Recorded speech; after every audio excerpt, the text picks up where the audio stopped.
Hey there, Heather Boyd here, and welcome to day 1 of the 10-day Right Brain Art Challenge. Now, this challenge was inspired by the book Drawing on the Right Side of the Brain by Betty Edwards. I highly recommend this book. This was a book that was introduced to me when I was in high school by my high school art teacher, who was amazing, and we actually went through the book in the class and did all the exercises in the book. So it's a really cool exploration on how to get more creative and how to exercise that right side of your brain. I'll be doing some exercises from the book plus a few of my own exercises over the next 10 days. So if you'd like to join the challenge, be sure to join the Discord group. I'm going to link it up below. You can share your work in the Heather Boyd art section, and I also created a Facebook page for the challenge as well.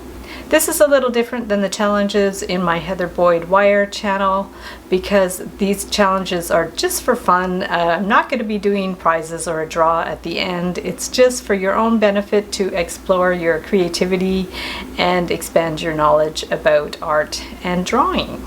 So the book Drawing on the Right Side of the Brain talks about the difference between the left side of the brain and the right side of the brain. So the left side of the brain is verbal, so it uses words to name, describe, and define things, whereas the right side of the brain is nonverbal. The left side of the brain is analytic, so figuring things out step by step. The left side of the brain is symbolic, so it uses symbols to stand for things. For example, the plus sign and even emojis would be an example of symbols. The right side of the brain is actual and real, so relating to things as they are in the present moment. The right side is analogic, so seeing likenesses between things and metaphoric relationships. The left side of the brain is temporal, so keeping track of time, sequencing one thing after the other, and the right side is non-temporal, so without a sense of time. The left side of the brain is rational, so drawing conclusions based on reason and facts, whereas the right side of the brain is non-rational. The left side of the brain is digital, so using numbers as in counting. The right side of the brain is spatial, so seeing where things are in relation to other things and how parts go together to form a whole. The left side of the brain is logical, and the right side of the brain is intuitive, so using insight, hunches, and feelings.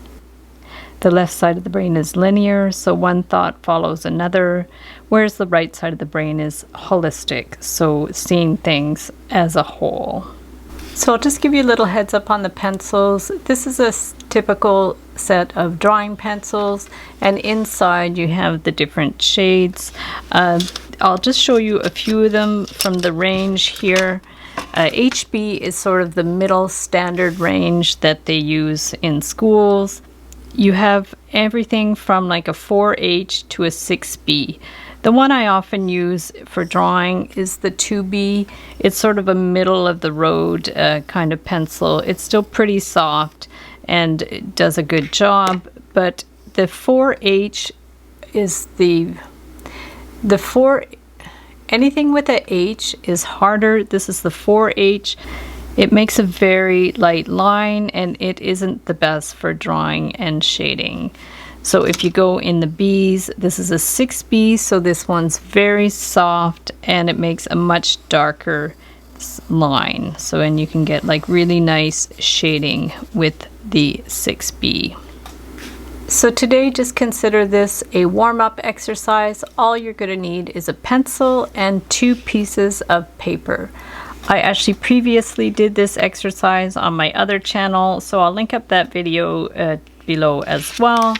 And all you have to do is take a piece of paper and crunch it up. I've actually tried this with tin foil as well, and that was super fun too. So if you've already done this exercise and you want to try it with a piece of tin foil, go for it.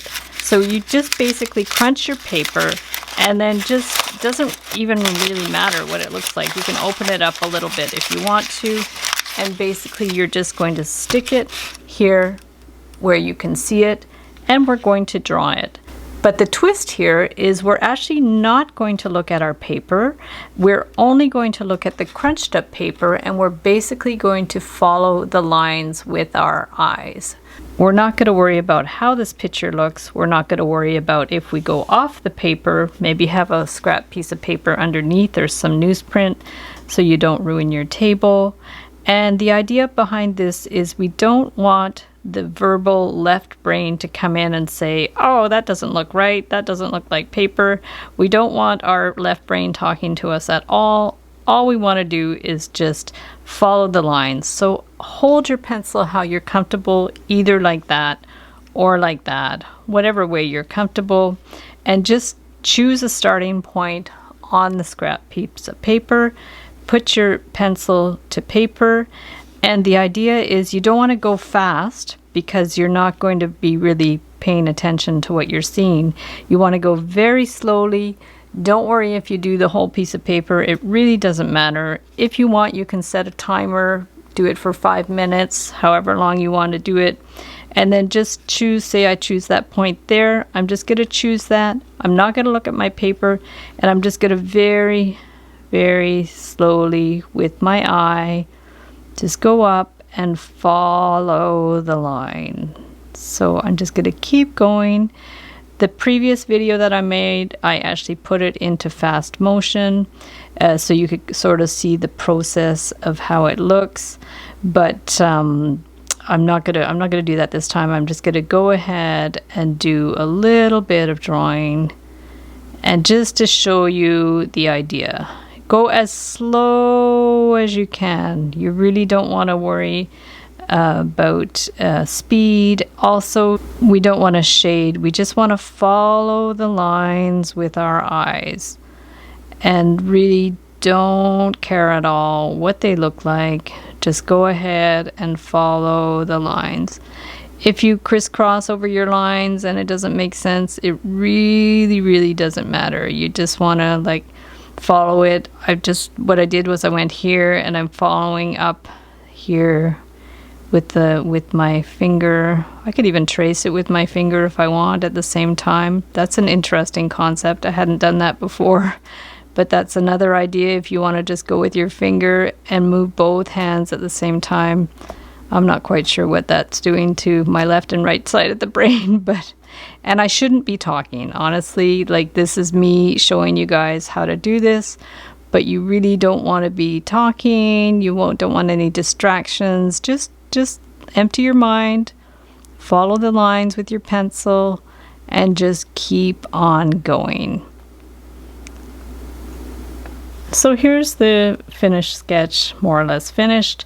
And you can see the lines don't really match up. It's very messy, but that's the whole point behind the exercise. You really don't want to care what the final piece looks like.